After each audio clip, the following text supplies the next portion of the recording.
You're listening to the Hawgs Sports Network Daily Podcast. Now, here's your host, Matt Jones. Happy Tuesday to you. We appreciate you being here. Christina Long will join me in studio a little bit later to talk Arkansas football. But first, we're joined by Benjamin Rosenberg. He's a beat writer for the Columbus Dispatch in Mississippi, covers the Mississippi State Bulldogs. Of course, Arkansas and Mississippi State will play Saturday at 11:45 on SEC Network. Benjamin, we appreciate you being here. Sure thing. Thanks for having me. Hey, so what's the feeling down there right now about this game this weekend? I think, they're so hungry for a win right now because obviously Mississippi State coming in on a 6-game losing streak, which is the longest losing streak the program has had since 2005. But there's no such thing, as Jeff Lebby has said time and time again, as a moral victory. He said that after the game against Texas, when they were within one score for pretty much the entire first half before Texas pulled away late. Same thing against Georgia when they showed a lot of fight in the second half. I mean, if you told me before the season or even going into that week that they're going to score 31 points against Georgia, I think they would have taken that 100 times out of 100. And then last week against Texas A&M, that was pretty much exactly how I felt that game was going to go. Another 10-point loss. So, I mean, the offense is definitely starting to find some things, even with a true freshman, Michael Van Buren, at quarterback. He took over in that role following a season-ending injury to Blake Shapen about a month ago against Florida. So, I mean, he's a 4-star recruit out of Maryland. He played a national schedule in high school against some of the top teams in the country. He's Jeff Lebby's guy. He recruited him and got him to flip from Oregon pretty late in the process. So they're definitely excited about the future with him. On the flip side, though, this defense has got to be the worst in the SEC, one of the worst in the country, and maybe one of the worst in program history because they've had a hard time stopping just about anybody. Did okay against the run against Texas A&M, and they did force a couple of interceptions from both Carson Beck in Georgia and Connor Wegman at A&M. But, I mean, they couldn't get off the field on third down. They allowed a touchdown or a field goal pretty much every time when there wasn't a turnover. So they've had a hard time stopping really just about everybody they've played this year. I do these SEC efficiency ratings, and basically it takes into account how often a team scores or how often a team stops teams from scoring. And Mississippi State, like you say, they're way below even the 15th place team. Vanderbilt, what exactly has been the issue for them defensively? Because it feels like that's what's holding Mississippi State back right now. It is for sure. And we kind of knew that they were going to struggle coming in. I don't think we knew they were going to struggle this much. We certainly didn't expect they were going to give up 41 points to Toledo. But yeah, they just don't have a lot of playmakers on that side of the ball. It's really just about star power when it comes down to it. Coleman Hutzler is a first-time defensive coordinator. He's worked at a lot of places in the SEC. He was a linebackers coach last year at Alabama. But yeah, he was a co-DC for 1 year at Texas during the COVID season, but this is his first time really calling plays on his own for an entire defense. And while Jeff Lebby and his new coaching staff had a good deal of success bringing in offensive players out of the transfer portal over the winter and in the spring, that cannot be said on the defensive side of the ball. Really, they just got one SEC caliber starter out of the portal on defense, and that's Stone Blanton, the linebacker from South Carolina. I mean, Isaac Smith is a sophomore at safety. He's a good football player, but he's kind of got to just play a little bit up in that star position, kind of a hybrid linebacker, defensive back, and sort of rack up tackles because there's no one else there to do it. They have started to force a few turnovers. They've forced multiple turnovers in each of the last 3 games, all against top 15 teams. And I know Arkansas has been a little bit turnover prone. But so there's maybe a chance to create some momentum plays there, but I mean, Texas A&M just converted third down after third down in that game last Saturday. They were 6 out of 7, I believe, in the first half, and then converted a few more on the first drive of the second half, including a 3rd and 23, which is just absolutely backbreaking. So yeah, and up front on the line of scrimmage, this team is just bad, and that goes on the defensive side of the ball and on offense too. They've struggled a good deal in pass protection as well. Mississippi State, they're on their 3rd coach in 3 years. Of course, Mike Leach passed away, and then Zach Arnett was the coach there for a year, and now Jeff Lebby. I wonder how much of their struggles do you think is just a program trying to figure out who they are right now because there has been so much turnover? I think that's a good deal of it. They're starting to find their identity now this year, but that's why this hire, it has to hit. It has to work because they can't just go back to the drawing board again. They've done that too many times. It's going to hurt you in recruiting. It's going to hurt you when you're trying to attack the transfer portal. Obviously, they had dealt with a horrific tragedy when Mike Leach passed away a couple of years ago, and Zach Arnett, they promoted him from the defensive coordinator position, and he was pretty clearly in over his head for much of last year. And they ended up canning him with a couple games remaining on the schedule. And now, yeah, Jeff Lebby, they needed to go with an offensive guy, a guy with an offensive background. He's been a very good offensive coordinator at Oklahoma, Ole Miss, UCF, pretty much everywhere he's gone. And that was really what this program needed after last year's offense was absolutely abysmal. And we're starting to see the effects of that. I think they're starting to hit on some explosive plays. But again, the defensive side of the ball as well as the offensive line is going to have to be the top priority in the upcoming offseason. Seems like Michael Van Buren, you mentioned him earlier. He's been a little bit of a revelation for him the last couple of weeks against Georgia A&M. I'm looking at his numbers here: 306 yards against Georgia, 242 yards against A&M. Both of those passing, 3 touchdowns, 1 interception in both games. Has he opened up the offense a little bit? He has a little bit. I mean, not like it wasn't open with Blake Mm-hmm. Shapen at quarterback. They've just been trailing pretty much in every game um, for throughout the entire game. So they've had to go to the air a little bit more, but that's obviously what they want to do. They do want to run the ball, and they're starting to have a little bit more success with it. I mean, with Devon Booth and Johnny Daniels, a couple of transfers. Devon Booth coming over from Utah State, and then Daniels, top junior college running back. Um, but yeah, I think Michael Van Buren, what we're seeing is he's becoming more and more confident. He obviously was developed at a high level before he came to the college ranks. He's also quite old for a freshman. He turned 20 over the summer. And obviously, and like I said, he played a national schedule in high school, going up against teams from California and Florida and Texas and powerhouse programs all over the country. So I think that the game against Georgia is where we really saw him grow the most. That was a second start coming off a bye week following the game against Texas. In the first half of that game, he was not good. He was 5 out of 15. He was just missing his receivers on slants. He did connect on one big play down the field that started to open things up, but he threw a bad interception toward the end of the half. Then he comes out of the locker room and he's a different quarterback in the second half of that game, and really, keeps Mississippi State in it until almost the very end. And then against A&M, that's a really good pass rush that the Aggies have. And especially in the second half, they made some adjustments and they had him under duress pretty much the whole game long. He took some shots. He looked a little woozy at times, but he hung in there. He knows he's going to get hit. Um, he's starting to develop a real rapport with some of those receivers like Kevin Coleman and Kelly Akari, and Mario Craver is a freshman who I'm not sure if he's going to be able to go this week because he had an injury in the second half last week. But I think we're really starting to see this young quarterback get better on a weekly basis. And he's a true freshman, right? He's not a redshirt freshman. He is a true freshman. He's on the older side, but yes, he is a true freshman. Was playing high school football last year. Are you surprised that he doesn't run more? He looks like a player that could run, but the rushing stats really aren't there. A little bit, honestly. I think we saw some of that from Blake Shapen. I don't know if it's confidence or if he just wants to make a play down the field or if it's just the protection that he's seeing. He certainly has the ability to run. Against Texas, he scored his first career touchdown when a big lane just opened up for him up the middle late in that game. So I'm a little bit surprised we haven't seen more where that came from. Maybe against some of the opponents remaining on this schedule, he'll have the opportunity to do that. But I think that's sort of another step for him where he can continue to grow and get better. Of course, Jeff Lebby, he's the brother-in-law of Kendall Briles, who spent 3 years here as an offensive coordinator at Arkansas.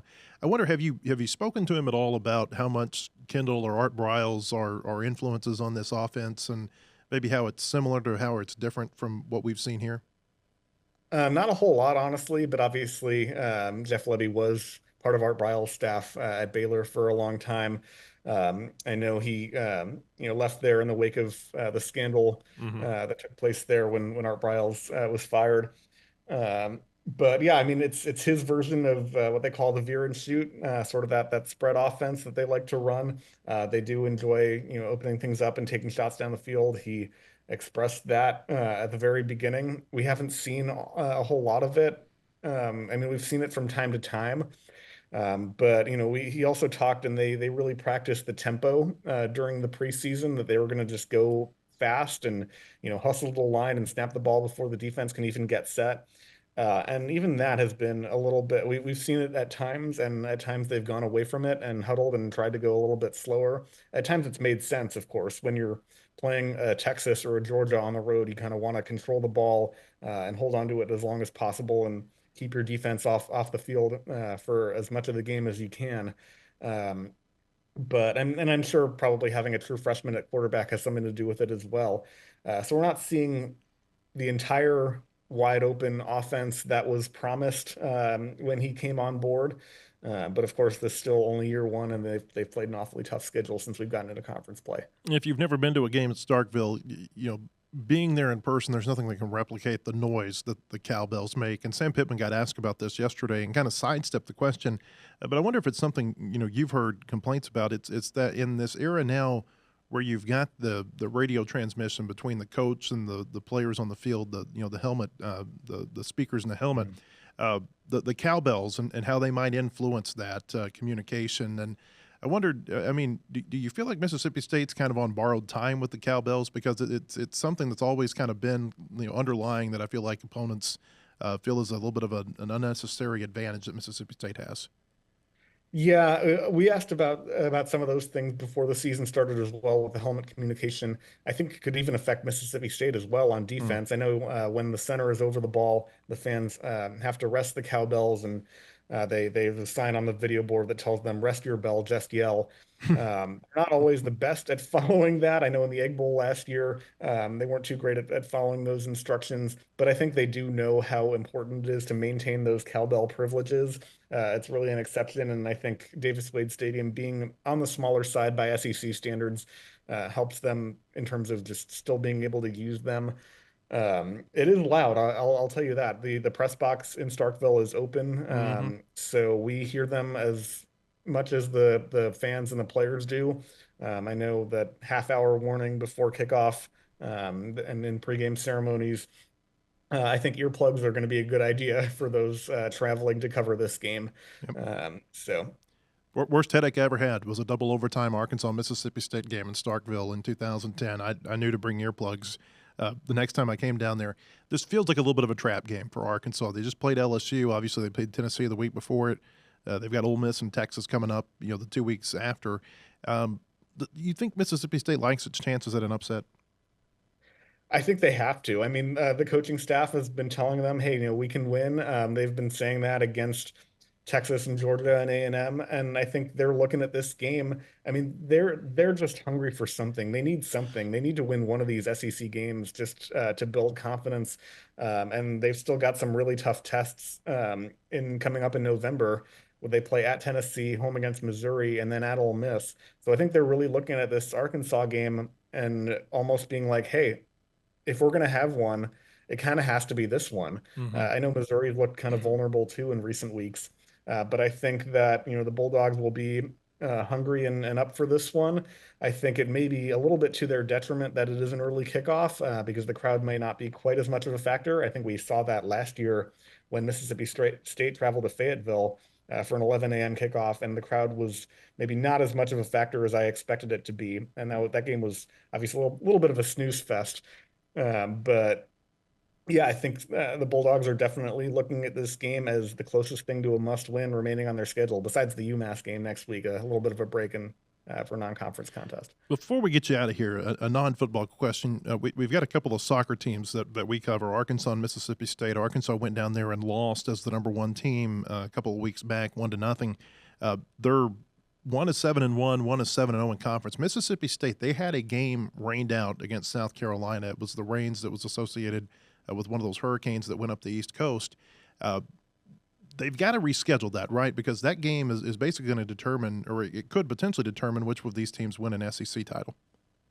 Yeah, Mississippi State has never won an SEC championship in soccer before. This is easily the best season in the history of their program. They're in the top five in all the major polls in the RPI. So it's been really exciting to have sort of the onboarding and people on campus discovering that team and that sport and everything James Armstrong has built. But yeah, that South Carolina game, they'll have to make a trip back to Columbia probably next week because you've got a full week off that everyone has between the end of the regular season and the start of the SEC tournament down in Pensacola. Mm-hmm. I know Tennessee and Florida had a game postponed in Gainesville for a similar reason, and they're going to reschedule that one too. So I think that they probably build in that week for so that they can reschedule games in the event of something like this happening, and also probably because the SEC tournament is so compressed with teams having to play three, possibly even four games in an 8-day span. So Mm-hmm. in soccer, that's that's pretty demanding. It is a lot. It is a lot. Benjamin Rosenberg of the Columbus Dispatch. You can read his work there. Benjamin, thanks for taking time. Thank you for having me. All right. Thank you for being here. Christina Long will be on desk with me when we come back, but first a word from our sponsors. Want to enjoy your life again? Burning, numbness, and general pain in your feet and legs might be keeping you from your daily activities. Neuropathy treatment can be effective to restoring your life. Come see what we can do at Enhanced Healthcare Wellness Institute in Uptown Rogers. We can treat your neuropathy pain and get you back in the game of life. Enhanced Healthcare Wellness Institute is located at 5102 West Pauline Whitaker Parkway in Uptown Rogers. At Kindle King, we're proud of over 4 decades of design. We're continuing the legacy of great creative design by combining our brands of Kindle King, Soapbox, and Shopcart. Together, these brands represent a new focus in marketing design, with individual attention to specific areas. Through our design expertise supported by a team of talented professionals, we showcase our best. We are Kindle King, we are Soapbox, we are Shopcart, we are design.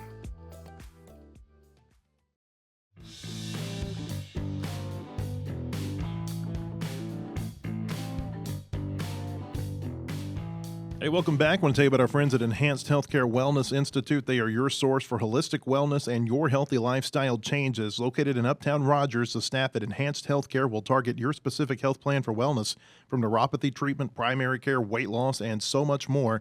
You can count on the experts at Enhanced Healthcare Wellness Institute in Rogers. Christina Long here with me now, managing editor of Hawgs Illustrated. Sam Pittman had his normal Monday press conference yesterday, and there was a lot of injury news that came out of it. The primary one being that Arkansas does not know if they're going to have Jaquindon Jackson available this weekend. Yeah, he said he's very questionable. He's been kind of dealing with an ankle thing off and on. It's been hard for him to stay on the field these last few games. And Pittman said he's been having a thing with that right ankle, which was the same thing that kind of it looked like tweaked late in the game on Saturday, and he left the game, went to the locker room. And so he didn't seem to indicate that was going to necessarily be, the end of his season or anything like that. But he did say he's questionable for this week. I think it'll just kind of be a week-to-week kind of thing as we move forward. But, yeah, he did say he's questionable. We'll see what happens with the injury report when that comes out on Wednesday, and then how that gets updated throughout the week. He just doesn't look well. I mean, it's like, he'll come in, he'll run for 4 or 5 yards, maybe bust off an 8 to 10 yard run, and then he'll go out of the game. Just not a lot of durability there with him right now because of the ankle injury. Right, and that was, he dealt with issues at Utah too. He had, I think it was an ankle, like a low ankle sprain that turned into a foot injury, and I don't know if it was in the same foot. I haven't looked to see if that was also the right, so I don't know if it's a flare up with the same thing or something different. But yeah, I mean, it's something that's troubled him in his career. It's sad too, because when he started his time at Arkansas and he got off to such a great start, we were asking him all the time, it's got to feel so good to be doing this, given that you were unhealthy all last year. And he was like, I feel like myself again, all this stuff. And then, to be right back dealing with this kind of thing again, it's unfortunate for him personally. It's just how it's the nature of that position. Yeah. You don't get running backs that make it through the whole season without injuries. Mm-hmm. Yeah, they just are always playing banged up. And, we've seen it even with another guy in, why do I always want to say Tyrell Reed? Rodney Hill. I've been doing this all season. For some reason, ever since they committed, I don't know. Rodney Hill obviously has been out for a couple of games now, and we don't know. That's the MCL injury, not a tear, but some kind of issue there. He's got an issue. Now, Braylon Russell seems to be healthy because he's been kind of in and out. He hasn't gotten the kind of work that Jackson's been getting. So, that's just kind of, like you said, the nature of being a running back. Pittman said Arkansas is going to, quote, saddle up Braylon Russell to lead the running game against Mississippi State. He looked good during that last drive against Tennessee, and then, pretty much the whole running game disappeared against LSU. Yeah, I mean, he's really confident in Braylon Russell. He's been saying kind of every week how they expect his workload to increase. Now, when you have a guy like Jackson doing what Jackson was doing early in the year, it's hard to take carries away from him. But now that you've got a health problem, having a guy like Russell is so important for them depth-wise. And Pittman talked about how he called Russell into his office, which he said normally if a player gets called into his office, it's not a good thing. But he called him in and basically was like, listen, man, like, this is your opportunity. What are you going to do with it? And wanted him to know that he's confident in him. He wanted to kind of give him a little bit of a confidence boost and kind of tell him that he believed in him headed into this week, knowing that Russell was going to, even if Jackson's, able to play, Russell will probably have more carries than usual while they try to kind of get Jackson right. So, he was kind of telling him, be ready for this. This is your moment. We trust you. Jalen Braxton is going to be out for a little bit longer.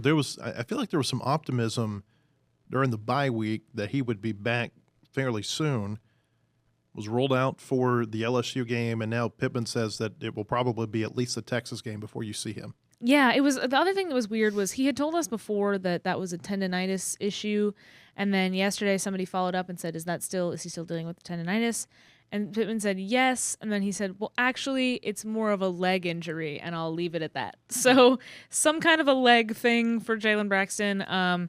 He seemed to say he doesn't expect him back before the second bye week, which I think is November 9th is their next open date. Mm-hmm. So that doesn't mean he will be available after that, but it won't be sooner than that. So we'll have to see with him. It was kind of interesting, I thought, what he said about Patrick Kudus, who's been out all year with the back injury. He said he was available against LSU, but they're hopeful to redshirt him. So they've got 5 games left, so they got to figure out if they're going to redshirt him, which of those 4 of those 5 games are they going to play him in? Right. They kind of got to figure out when they need him. I also imagine they don't want to rush him in given how long, he missed most of preseason practice too. I mean, he hasn't practiced with this offense in such a long time, and he's, been practicing now for a couple weeks. So, I don't think they want to throw him back in there and disrupt some of that flow, right? But he talked about how he thinks it'll help in the long run. It's a really good depth addition. And so, they have to pick and choose when they're going to use him because they do want to maintain that eligibility. I don't know how much flow the offense has had. Well, that's true. I mean, it's kind of like a steady trickle. It's not much of a flow. Right. But you don't want to make it worse, right? I guess. He does it seemed like Pittman listened to him.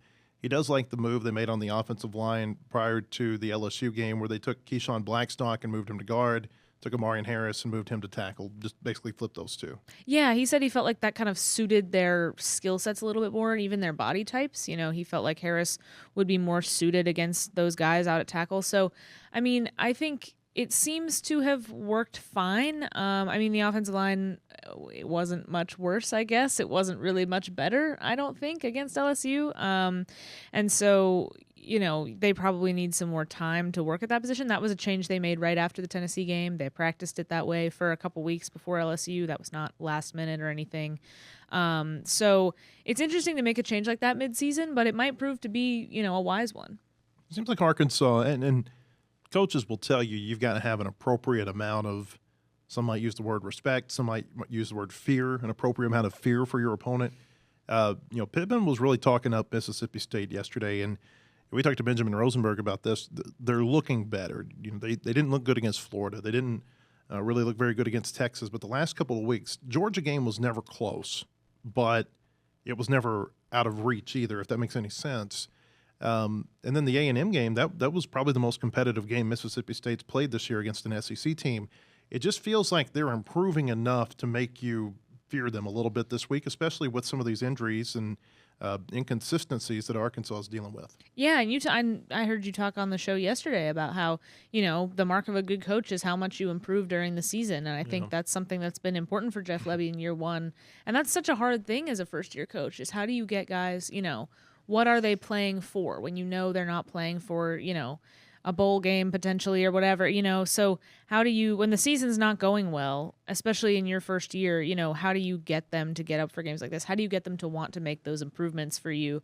And that's worked for them and they are getting better. So I think the offense is not like it was. You talked about how the defense is one of the bottom in the SEC. I don't know how much That's improved. They are the bottom, Yeah, not one of. Okay, they are one of one. They are rock bottom. It is Yeah. ocean floor defense. And at I mean, Mississippi State. has that improved that much? I mean, we've seen them put up more much. points, but that hasn't really improved. Not So- much. I mean, you look at the numbers here. These are their 4 SEC games. Florida scored 45 points in 10 possessions. Texas scored 35 in 10 possessions. Georgia scored 41 in 11, and Texas A&M scored 34 in 10. So I mean, it's pretty consistent that they're giving up about half the points possible. Right. So they're scoring more, but they're not really holding anybody to any less. That's right. So that's something where Arkansas's offense needs to get right, maybe, and maybe this is an opportunity for them to do that. And I mentioned this yesterday. You look at the teams that Mississippi State has played: Florida, Texas, Georgia, and A&M. All of those are top half SEC offensively, at least in terms of efficiency. Arkansas is they're down there. They're not as bad as Oklahoma. Thank goodness for them. They're not as bad as Kentucky, not as bad as Auburn. They're about, they're neck and neck with South Carolina. And so the question I have is Mississippi State's defense bad because they have played good teams, good offenses, or maybe are those offensive numbers better because they played Mississippi State? Now you get an inefficient Arkansas offense going in there, and they've been inefficient all year. Even the Oklahoma State game, when they're going up and down the field, they weren't scoring a whole lot of points in that game. And so I don't know. I feel like this weekend is going to be very telling for Arkansas offensively against a defense like Mississippi State. Yeah, and it'll probably tell us a lot about Mississippi State's defense. That's right. a good point Yep. about who they've played. I mean, I feel like we said a similar thing about Tennessee when they came in here, and we talked about how they hadn't really played great teams yet, and Arkansas was probably going to be the toughest yet for them, and then we kind of saw how that went. Now, I still think Tennessee probably, on paper, coming before the game began, Tennessee looked like it should beat Arkansas, and then it didn't, and Arkansas outplayed them thoroughly. So, you never really know what's going to happen when you get teams like this that, it's hard to tell based on who they've played before and when they're playing a team that's unlike the teams they've played before. I just feel like it's been a theme in the last few years for Arkansas that when they have that first disappointing loss. In Oklahoma State, I guess that was a disappointing loss. And they didn't play well the next week against UAB, quite frankly. I mean, look at all the other teams. Pull up UAB's schedule here. I mean, they're getting destroyed. Army scored, 70 on them? Something like that. I think they did. So even against UAB, they won, but they didn't play well. It has been a theme that when they have a disappointing loss, they don't bounce back very well the next week. Doesn't mean they always lose, but it just feels like more often than not, they've just had trouble getting back up after they have those disappointing losses. And so, when you've got a Mississippi State team that's at home, they got a freshman quarterback who seems like he's playing a lot better. The whole team, maybe other than the defense, so half the team, it just feels like they're playing a little bit more confident. I don't know. It feels like a weird game for Arkansas this week. Yeah, it is. I mean, I think there's definitely trouble. Hey, at least it's not at home. They tend to drop games at home when they shouldn't, too. We've talked about that before, about their home record and their home problems. But, no, I mean, I think about their last they beat Tennessee at home, but 3 of their last 4 games at home, they've lost by 38, 34, and 24 points. Yeah, and it's just so puzzling for them to be coming off a loss like this where – you're coming off such a big win. We talked about, and we had talked about on the show multiple times about how it was great that they had that bye week after the Tennessee win to kind of get over the Tennessee win and put it behind them. And I don't think necessarily that they were still having that, what you call the emotional hangover from that. I don't know that that's why they lost, but to come from that, something that I wrote about after the game was, to set yourself up on such a big stage and then to just not even really be competitive against LSU was just that's why that was so disappointing. So that's not the first time we've seen that in the last few years. Exactly. So following up these, performances is just I feel like you never know what you're going to get with Arkansas at this point. It is and it may not just be Arkansas. I mean, you look around the SEC right now, and everybody's got a loss. Yeah. LSU and Texas A&M. I mean, who would have had those two as the last 2 definitely not undefeated teams in conference play? I feel like there's probably something to the transferring, how it affects college football right now. There's probably something to that about how you just have inconsistency from week to week, right? I mean, I think you look at every SEC team and you say, wow, what happened there? Yeah. Maybe I'm overstating that, but it just feels like it's happening more frequently than it used to. And I think some of that might have to do with the fact that you just have so much turnover on the roster from year to year. Maybe I'm wrong. But that's I don't think you're wrong. I think that's certainly got to be part of it. But yeah, I mean, isn't that so much more fun though? When it's truly fun. and anything can happen. Like, Boy, I that's feel like something the that I SEC's really hurting love. itself from a playoff perspective. Well, that's true. I mean, they could. They're obviously they're going to get teams in the playoff, and I say teams because they'll have multiple teams that are going to be for sure. in the top 10 or wherever they need to be at the end of the year. But this was a league that coming into the year was thinking, hey, maybe we could get 4, maybe we could get 5 if everything falls right. And they're just beating each other up so bad that I just don't see that happening now. Yeah, I mean, that's what we used to see with the Pac-12 used to do that, cannibalize itself, things like that. Now, I think the SEC, they'll spin it and give the SEC the benefit of the doubt of it just shows you how strong the SEC is, that you really, everybody's whatever. And so every loss will be a quality loss, which is not a benefit of the doubt that the Pac-12 teams used to get. But, I think it'll turn into just an argument for how strong the SEC is, and they'll be fine. Yeah, no more is it about the 5th best team. It's going to be about the 13th best team. Yeah. And who got snubbed Yeah. at number 13. We got a lot more Razorback football to go over in just a moment, but first another word from our sponsors. Want to enjoy your life again? Burning, numbness, and general pain in your feet and legs might be keeping you from your daily activities. Neuropathy treatment can be effective to restoring your life. Come see what we can do at Enhanced Healthcare Wellness Institute in Uptown Rogers. We can treat your neuropathy pain and get you back in the game of life. Enhanced Healthcare Wellness Institute is located at 5102 West Pauline Whitaker Parkway in Uptown Rogers. At Kindle King, we're proud of over 4 decades of design. We're continuing the legacy of great creative design by combining our brands of Kindle King, Soapbox, and Shopcart. Together, these brands represent a new focus in marketing design, with individual attention to specific areas. Through our design expertise supported by a team of talented professionals, we showcase our best. We are Kindle King, we are Soapbox, we are Shopcart, we are design.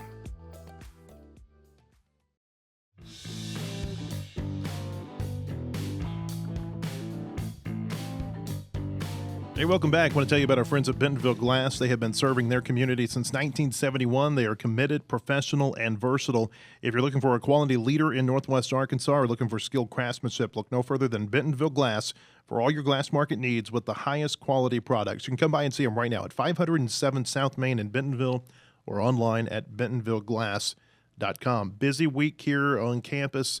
You got Razorback basketball that begins Friday night with the exhibition game against Kansas.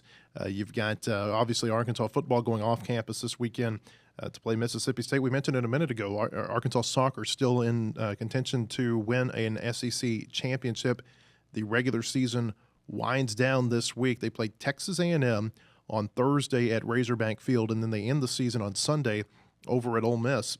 Still, the potential is still there for them to win their 5th SEC title in 6 seasons.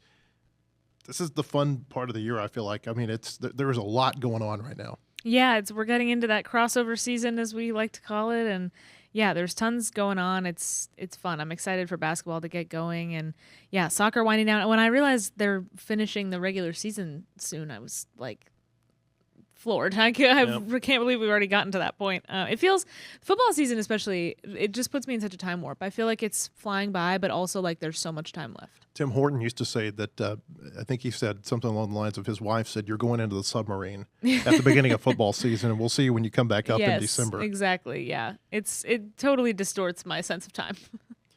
I did something kind of fun this week. I don't know. It was fun for me. I said, if the SEC had fantasy football, who would be the leaders from last week? And what stands out to me, at least, and this is only on 1 week, it'll be kind of interesting to see if we keep doing this, just tracking it. Quarterback play is just not very good in the conference last weekend. Michael Van Buren would have had the most fantasy points with 20. That's crazy. Yeah, I mean, quarterback play in the SEC, it's not been bad, but it's been up and down, kind of the same way that we just talked about with, teams being, the surprise undefeated teams and how it feels like anybody can lose to anybody and things like that. Like quarterback play, it feels like a lot of these guys, you don't know which version of them you're going to get, and you might get some good weeks. They're not necessarily performing badly against the teams you expect them to, if that makes any sense. If I were going to pick the best SEC quarterback, I would probably say it's Carson Beck from Georgia. But when you look at his numbers, I mean, he's really struggled the last couple of weeks. I think he threw an interception or against Texas. He threw 2 interceptions against Mississippi State. Just has not been real. He hasn't been bad, but he hasn't maybe lived up to the expectations that people had for him. And you can probably say that for a lot of quarterbacks in the league. Obviously Jalen Milroe, he's not playing very well at Alabama. Maliava at Tennessee, I feel like it's just been kind of so-so in SEC play. The quarterback play in the conference has really, I feel like, been lacking. And maybe that's why you don't have the number of undefeated teams like maybe you thought you'd have at this point. Yeah, I agree. I mean, you're number 2 in fantasy, theoretical fantasy points here is Jackson Arnold, who got benched and then unbenched. Yeah, he came in after his starter committed 3 turnovers in 9 plays. Yeah. The running back play, though, was really good last week. You had Jaden Ball from Florida, had 5 touchdowns in their game. Trevor Etienne of Georgia is playing really well. Caden Durham, who we saw play here, was awfully good. Dylan Sampson, he didn't have his best game here in Fayetteville, but I still think he scored a couple of touchdowns. He's been really good for them. I feel like maybe going back to the quarterback thought, when you look at the numbers, the offensive numbers just as a whole, efficiency numbers haven't been real good, but the defensive numbers have been really good. I don't know. Are we seeing like bad offense in the SEC, or are we seeing just really good defense? But it feels like it's somewhere maybe in between there. Yeah, it's interesting, to kind of compare the two, and I think that's something you could always sort of debate and figure out who's really to blame or to credit for success or failure. So, I mean, it's been an odd season, and there's still so much of it left. I feel, I guess I just feel like the SEC does not have the top, they have superstars in that they have big names that a lot of people know and that are going to get talked about week in, week out. It's not like they've got a bunch of anonymous guys, but I don't feel like, they don't have like the Heisman guy, like that it's a foregone conclusion, things like that, like that you maybe would see in. Who would you give years. your Heisman vote to right now? I have a Heisman vote, so am I allowed? I'm allowed to talk about. You're allowed to talk. You can't say who you're voting for, but I mean, you can say like who you're thinking about. Right now, I mean, you're not casting your vote today. Right. I mean, Right I'm now, kind of in the same boat here. If I were casting my vote today, it would probably be Gene T from Boise State. From Boise. Yeah, I think he's my pick. Interesting. Yeah, I think he's so fun. I think he's so fun to watch. I think he's doing things that nobody's done in years. It's that's what you want. That's what you want out of that. And I guess I just don't like that the Heisman has become like pick the quarterback of the best team. So we were talking, and that's one of the reasons I asked Gino Toretta about this the other day, because I've got a Heisman vote too, and I'm always interested just to hear how different voters look at things differently. And I asked him, I said, when do you start really paying attention to the best players? He said probably not till the 1st of November. Yeah. Which is interesting. I mean, when you think about it, it is still relatively early in the season. And he said he wants to see how players perform in their biggest games. Yeah. And that was one of the knocks that I had on Lamar Jackson, because I didn't vote for Lamar Jackson in 2016. I think I went with Deshaun Watson, number 1 that year. Jackson, in his last few games, I remember they played Wake Forest. They played, I think, Boston College. I know they played Kentucky. And I kept waiting for it. It's like, okay, make a play. Yeah. Make a play. And he just would not make enough plays late in those games. Now, that's not to say he wasn't a great player, because he is a great player, still maybe one of the best players in the NFL right now. But that year, I was underwhelmed with him in November. And I feel like he won the Heisman because of what he had done in September. Yeah, that makes a lot of sense. And I think, you can't call these things that early. It's the same way as, teams we thought were going to stink in September have not, or teams we thought were going to be great in September, like Florida State, stink, so So I'm interested. So Boise State plays UNLV on Friday, I'm pretty sure. Yeah, because UNLV plays like half their schedule on Friday this year. Right. It's crazy. I feel like I've watched so much UNLV football because Friday nights I can actually watch football. I call the Fayetteville games, and Odom's son, Garrett, is Fayetteville High School's quarterback. And so it feels like every game, like we're watching that, and then we're kind of tracking scores. And it feels like half of our games this year, we've been tracking UNLV's score as the game's going on. But I'll be basically on Friday. I'm excited I get to watch that game because I want to see what Gene T does in a huge game against UNLV. I mean, that's a huge game for those two teams that are vying for that G5 playoff spot, really. And so, that's a big game for him. Obviously, sure, say what you want. It's UNLV. It's not a power team, whatever. But as far as Boise State's schedule, and UNLV is a very good team. They have a good defense. So, I'll be interested to see what he does, like you say, in big games there. And then down the stretch of the season when they get into, as the stakes get higher, how he continues to do. We expect that we're going to have Greg Gurley. He is the color commentator for the Kansas basketball radio broadcast on our podcast tomorrow, to look forward to this exhibition game Friday night. I spent some time yesterday listening to Bill Self speak to the media during his media day about a week ago. And, from all indications, KU is going to have a pretty full roster coming in. I think they've got an injury to a player that's going to keep him out for the year. They had another player who they're expecting to get back into the fold, I think, this week. So it's going to be, we heard Calipari speak at our luncheon last week. Arkansas is going to be without a lot of players. We don't know who, but we know they're going to be without, multiple players for this exhibition. KU, the number 1 team, coming in full health. What are your thoughts on what we might see Friday night? I think people need to set the bar low. Well, Calipari said as much. I mean, he said, look, we may lose by 30. Yeah. And, I didn't realize he had said that specifically. I wasn't able to make it to the luncheon. But, yeah, I just think people are going to overreact. We're probably going to overanalyze it more than we should, because it's the first time we're going to see this team and it's so exciting and whatever. But you can't read that much into it. If you get a chance, go back and listen to the Calipari interview that we did on our podcast last Thursday. But he had a real humorous story in there. He said that his father used to tell him and his siblings to keep things in perspective. And he said that his sister went to Penn State and wrote a letter back to her parents one time and talked about her dorm had burned down and she had moved in with a man and they got married and congratulations, Mom and Dad, you're now grandparents. And then she ends the letter with, Dad, everything I wrote is a lie. I failed chemistry and I just wanted to remind you to keep everything in perspective. So he used that as a way to talk about the Kansas game, saying, look, it may not look good, but you got to keep it in perspective. They're not going to have all their players, and it's going to be their first game of a new team, a new coaching staff. There could be some learning curves, some bumps in the road here the first few weeks of this. Yeah, I think it'll be limiting in terms of what we can really learn about this team, and I don't think we'll be able to use it to do much conjecture as far as when the season begins, because anybody that I feel like is on the brink of being able to play, they're probably gonna hold because they don't want to risk it, So I think we'll see some of the younger players, like you said. He didn't say who exactly won't be playing. So maybe we'll see some of the younger players, and that'll be good and interesting and good for them to play against some good players like Kansas has. So, it doesn't mean make it useless. It doesn't mean it's not going to be fun to go to and cool to watch. But yeah, I think we'll have to be careful in how we talk about it, Well, I don't, you want to win. For sure. For sure. But it's all about the experience. I feel like it's about the experience of getting these guys. You want, I'm not even try to say his name, Big Z. You want him being able to post up a Hunter Dickinson and see how that feels. Yeah. You want to be, going against guys like KJ Adams and all these great players that they have at KU.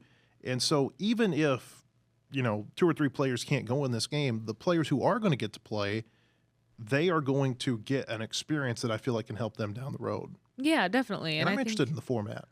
Yeah, because do we know? We don't know necessarily that they're just playing a regular basketball game. I think KU, well, my suspicion is that they'll play something that's, pretty close to a regular basketball game. Remember, you had Arkansas Purdue last year. You had KU Illinois.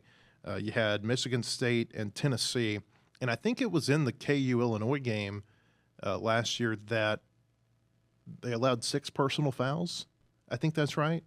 And so I wonder, with Arkansas having fewer players available, if you might see something like that. So I suspect that it's going to be as close to normal basketball as possible, but it may not be the exact rules that you see, when Lipscomb comes in. Right. Yeah, there will probably be some adjustments, especially if Arkansas is as shorthanded as we think it might be. So, yeah, the format will be something to watch. Just, it'll teach us some things. It's not going to show us everything.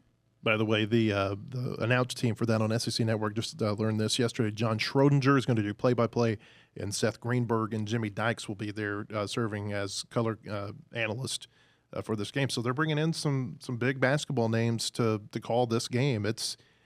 Calipari has the ability to draw a crowd. And, people used to get so frustrated that Kentucky would get its exhibition games on TV and Kentucky would go to the Bahamas and SEC Network would go with them to the Bahamas. And I suspect, I don't know if I'm right, we're going to find out over the next couple of years, but I suspect it was more about Calipari than it was about Kentucky. And I think Arkansas is going to, reap some of those benefits of having him as their coach over the next few years. Yeah, I think they will. It'll be interesting to see how long it takes for, I think about this in a football context a lot because I am a closer follower of college football, but I was talking to some friends recently about like why Alabama remains, ranked as high as they are in football and things like that when they haven't looked that good recently. And, we talked about sort of the historical bias, the like, well, it's Alabama, why is Indiana's undefeated, but we say, oh, it's Indiana, so you can't rank them that high, but if Alabama were undefeated, things like that.